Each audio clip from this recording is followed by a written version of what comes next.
Okay, I'll just show you how to set the Sat Nav in this 2011 Volvo V70.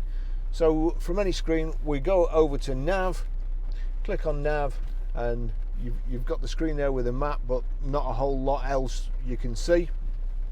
Over to the circular control on the right hand side and click OK. That brings up either voice guidance or set destination.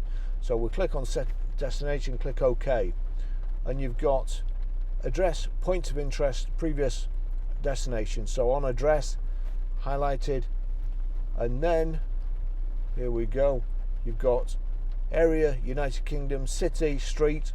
So we'll go to city, and then we've got this again, this circular control here, and we just wind it down to postcode, click postcode,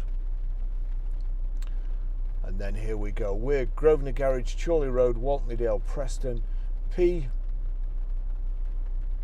gosh, and then it's trying to fill it in automatically for me, PR.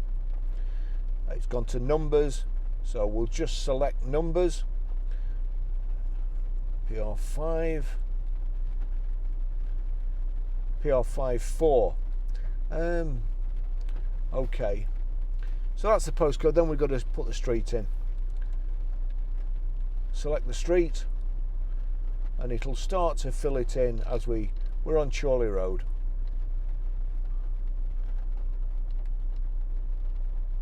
Chorley.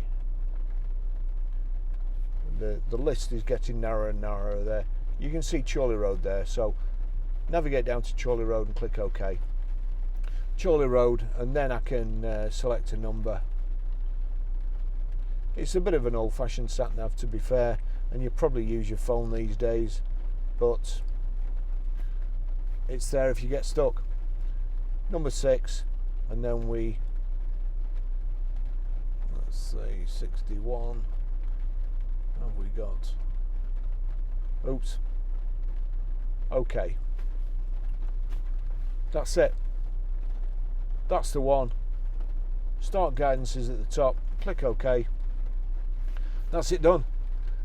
Long-winded system, but like with anything with Volvo, you get there in the end safely. Thanks for watching.